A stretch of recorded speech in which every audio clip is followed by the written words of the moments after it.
Okay, folks, back again, Bathtub Chronicles. This is going to be tacked on to 171 Part 2. Anyway, one of the disadvantages of not taking notes and such as that is you forget what you wanted to say. Now, I was talking about my workplace environment, and frankly, I forgot to include at least one real whopper that you really need to hear to show the absurdity of things.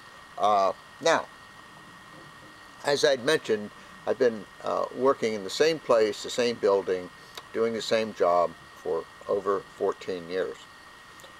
And there was a period of time when I worked nothing but midnight shifts, midnight to 8. Did that for 2.5 years or so.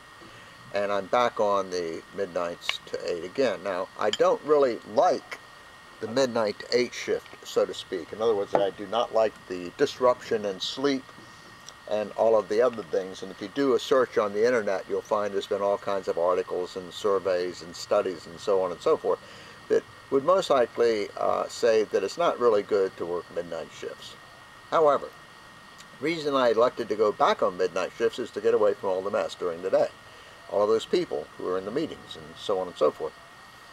So I do work midnights. Now, until recently, midnight shifts, we would have one person. In other words, we would have a minimum of 2 people working on the 2 other shifts. Of course, one person on 12 to 8, at least 2 on 8 to 4, and at least 2 on 4 to 12. Now, recently we've gone to 2 people on the midnight shift. Can you guess why? Well, you're going to love this one. Now, what we were told is that we can no longer have one person in the building after midnight.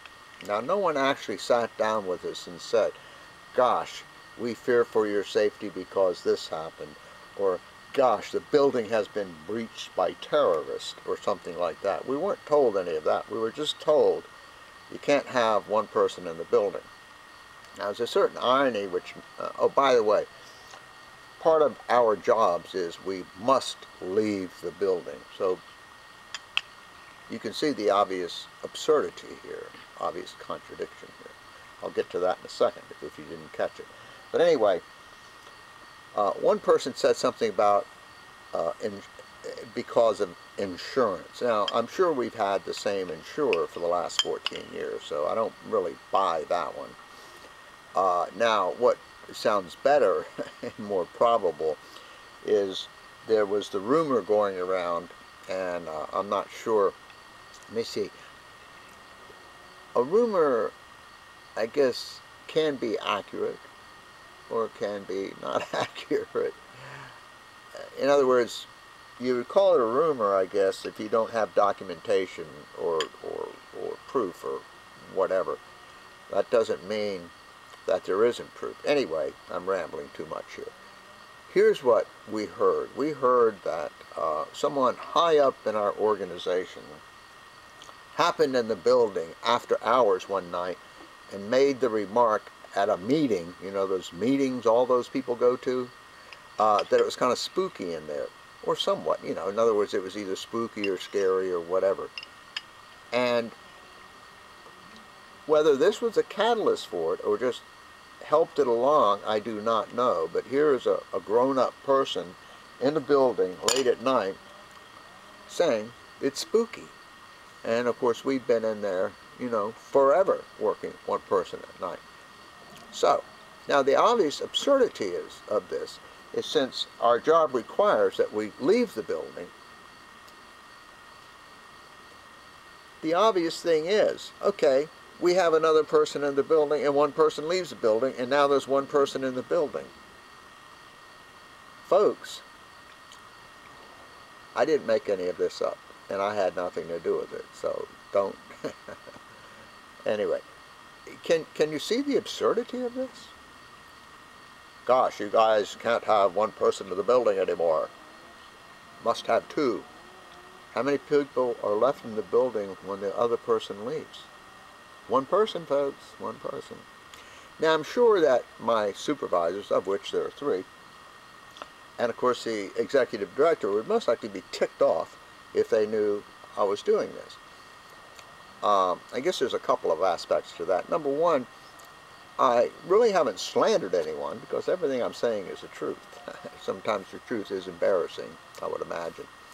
And also, I think I have, under our Constitution, I have the right to free speech. So, for whatever any of that's worth. And the second thing is I am getting to be an old guy. And the irony is I really like my job. I mean, the actual nuts and bolts of what our little unit does, I actually like that job. And as I've said 100 times, you guys know I'm 71, it shows right on the channel thing there or whatever. And I just went to part-time. In fact, this month will be the first time that I haven't worked full-time, and I've cut back to 3 days a week.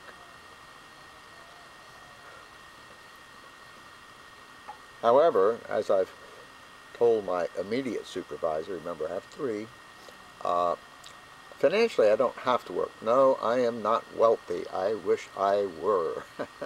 I mean, I would really have to start watching how much money I spend, and I doubt seriously if I'd be coming up here every month if I was, you know, not working. But anyway, let me get to another thing about my work environment. As I said previously, they call us professionals so they don't have to pay us overtime. Okay. Then someone was at a meeting, one of my coworkers was at a meeting, and at the meeting the people said that you could get comp time. In other words, if you work 3 hours over, you could like come in 3 hours late or something like that. So I started accumulating all this time. And I said to my immediate supervisor, I said, I'd like to take 2 hours off on so-and-so night or something. She said, okay. Now, when I was working that night, it really wouldn't have been appropriate to take off. My coworker was overwhelmed, and, you know, just wouldn't have been cool to walk out the door and leave her stuck with all this work to do, so I didn't. So a couple of weeks later, I said, hey, I'd like to, you know, use some of my comp time. Now I'm up to 9.5 hours. And she said to me, oh, you can't do that. I said, why? She said, you have to use it in the same week you accumulate it. Oh, okay. Other employees are using it a couple of weeks after. In other words, they're accumulating 4 hours one time, 4 hours another, then they're getting credit for 8 hours of work. So there isn't a whole lot of consistency here either. In other words, what you hear from one person is not necessarily what you hear from another person. Okay, do I have any more absurdities here? Yes, I do. Here's a great one. We have, like all organizations, we have forms. You know, we have a form for this, a form for that, and so on and so forth. However, there's one basic form that we use, and it's, for lack of a better word, it's like an evaluation form. We do evaluations of sorts, and it's an 8-page form. On the front of the form, it has the person who we are evaluating, if you will. What city do they live in? And we put that in there. And then underneath that, it said, who did you contact? Meaning, in that city, who did you let know about this? Because what we do is, for instance, if I see, you know, someone from another town nearby, then we need to let that town know that we saw that person, you know, so that that can be part of their records and they'll sort of know what's going on with their person. Makes sense, you know, I have no problem with that. Now, what these people told us, yes, these people who are the supervisors, now how far this went up, I don't know, who the heck knows. Maybe they had a giant meeting and they had every supervisor in the world there with all this brain power. What they decided, that if someone is in our city, okay, now keep in mind why we're telling the other city, because the other city doesn't know. They didn't do the evaluation, they didn't see the person, so they don't even know this thing existed. So we're letting them know that it exists, that it happened. Okay, so what they tell us is, if it's done in our city, that we're supposed to put our name in there, or one of our co-workers, like, oh gosh, I saw Johnny Jones in our city, I'm going to tell myself? I'm going to tell my co-workers? Think about this for a minute, people. And these people are up there, and they're the ones dictating the policy and making the rules. Yeah, I'm going to tell myself. Oh, I'm going to turn to my coworker and say, by the way, I saw this person. Can you imagine this?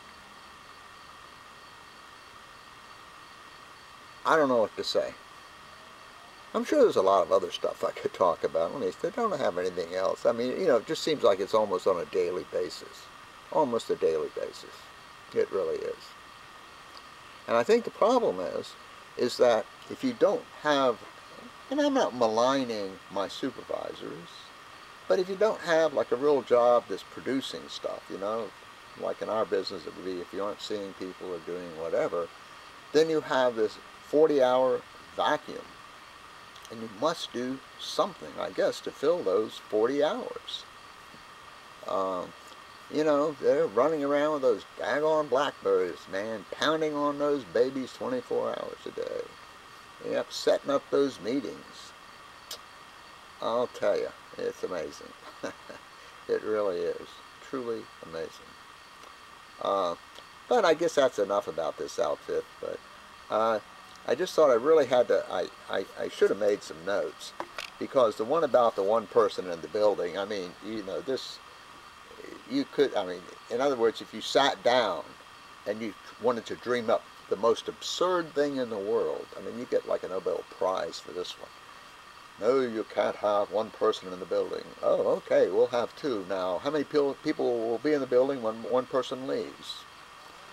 Oh, well. Anyway, as Pat Condell would say, peace, ladies and gentlemen, peace, and watch out who you're working for and what's going on.